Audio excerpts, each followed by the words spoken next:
জয়গুরু বন্ধুরা, প্লিজ আগেই বললাম আমার এই ভিডিওটা স্কিপ করে চলে যাবেন না, ভিডিওটা দেখবেন। খুব গুরুত্বপূর্ণ কথাগুলো আমি বলবো, সেগুলো একটু শুনবেন। আগে মাকে দেখিয়ে নিচ্ছি, মায়ের ভিডিও দুদিন ধরে করা হয়নি, সেই জন্য মাকে দেখিয়ে নিচ্ছি। মা ফ্রেশ হয়ে বাথরুম থেকে চলে আসছে। মা কেমন আছে একটু বলে দেন। জয়গুরু মায়েরা, দাদারা, মায়েরা, বোনেরা, ভাইরা, বোনেরা সবাই সুস্থ থাকবেন, ভালো থাকবেন। আমি আশীর্বাদ করি দয়ালের কাছে, সবাই যেন সুস্থ থাকে, ভালো থাকেন। হ্যাঁ, আসলে মা সকালবেলা মা উঠে যায়, দেরি হয় মায়ের উঠতে। ঠান্ডা প্রচণ্ড পড়ে গেছে, তো বয়স হয়ে গেছে, সেজন্য আমি দোকানে চলে যাই, মায়ের ভিডিও বানানো হয় না। আর দুপুরবেলাও মা তাড়াতাড়ি খাওয়া হয়ে যায় মায়ের, আমি আর আসতে পারি না, সেজন্য মায়ের ভিডিও বানানো হয় না। সবসময় তার রেডি থাকি না। তো বন্ধুরা, আজকে আমি একটু সকালে চলে আসছি মায়ের কাছে বলি। আমি গুরুত্বপূর্ণ কথাগুলো বলছি, যেগুলো একটু বলছি শুনে নিন। কালকে যেরকম আমাদের বাড়িতে আত্মীয় আসছিল, আত্মীয় ধরুন, মানুষ আসা মানে একটা আত্মীয়, তাদের ভালোবাসা, তাদের সব কিছু করা। তো কেউ যদি আসে যেরকম আপ্যায়ন করে সেটা, কিন্তু তারা যখন আসলো, যে বন্ধুরা আসলো আমার বাড়িতে, মানে তারা তো আমাকে তো ডাকলোই না, কোনো লকও করলো না। হ্যাঁ, বাড়ির ভিতরে ঢুকে গেল, ঢুকে যেয়ে একদম এই ঘরের দরজা খুলে ওই ঘরের দরজা খুলে চারিদিকে এই পাশ এ পাশ খুলে, শাশুড়ি মা শুয়ে আছে, শুনলই, কোনো কথাই বলছে না। তো সেই দিদিভাইয়ের উদ্দেশ্যেই বলছি, দিদিভাইরা এই ভিডিওটা যারা দেখছেন কি যারা আছেন, তারা আপনারা একটা সংগঠন তৈরি করুন, যে মানুষের বাড়িতে গেলে কিভাবে তাদের বাড়িতে লক করে ঢুকতে হয়, কি তাদের সঙ্গে কীরকম ব্যবহার করতে হয়।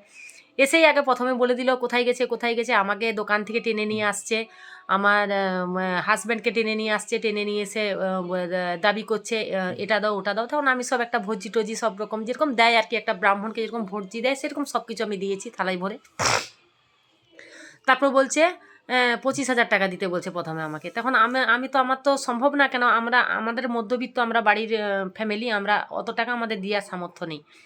তো তখন আমি বলছি দেখুন, আমরা যেটা খুশি হয়ে দেবো সেটাই নেবেন, আর আপনারা আসছেন ঠিক আছে বসুন, হ্যাঁ আত্মীয়র মতন আসছেন, আমি দেবো। কিছুতেই মানছে না, বাড়ির থেকে যাচ্ছে না, হ্যাঁ পায়ে ধরে নিচ্ছে।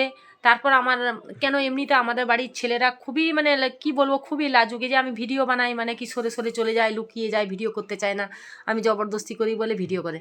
কিন্তু ওনারা যা করছে, মানে কি বলবো, তারা মানে লজ্জার কথা, মানে গায়ে পড়ে যাচ্ছে এরকম অবস্থা। ঘরের ভিতরে ঢুকিয়ে দরজা দিয়ে দিচ্ছে ওর বাবাকে, আর ওর বাবা তো মানে কি বলবো, এইদিকে লুকাচ্ছে, তো এই ঘরে ঢুকছে, এই ঘর থেকে ওই ঘরে ঢুকছে। কাস্টমার দাঁড়িয়ে আছে দোকানে, মাল দিতে পারছে না। কালকে যেহেতু বুধবার ছিল, দোকানে আমার ভিড় ছিল বুধবার, যেহেতু আমাদের বাজার বন্ধ থাকে, মার্কেট।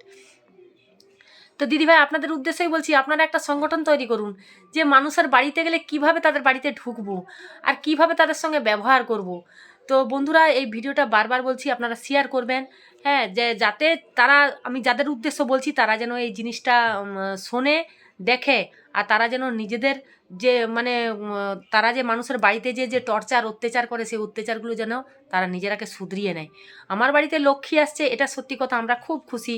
তো খুশি হলেই মানুষ তোমাদের দাবি অনুযায়ী যে দিবে তা তো না, সেটা কি সম্ভব? আপনারাই বলুন বন্ধুরা, যে সম্ভব কি না।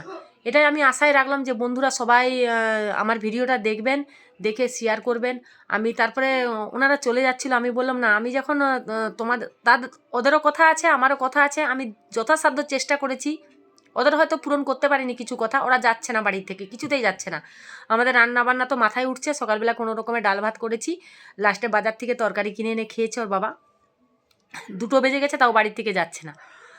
তারপরে ছেলেকে ফোন করলাম, ছেলে বলছে মা যা আমাদের যতটুকুন সামর্থ্য দাও। এসে মানছে না, উল্টাপাল্টা যা তা খিস্তি, যা তা ভাষা, সে ভাষা আমি মুখে উচ্চারণ করতে পারবো না, লজ্জার কথা সেগুলো। তো উচিত না বন্ধুরা, তোমরা এরকম যদি মানুষের উপরে টর্চার করো, তোমাদের প্রতি মানুষের একটা ঘৃণা আসবে। কেন তোমরা মানুষের কাছে ঘৃণার পাত্র হবে?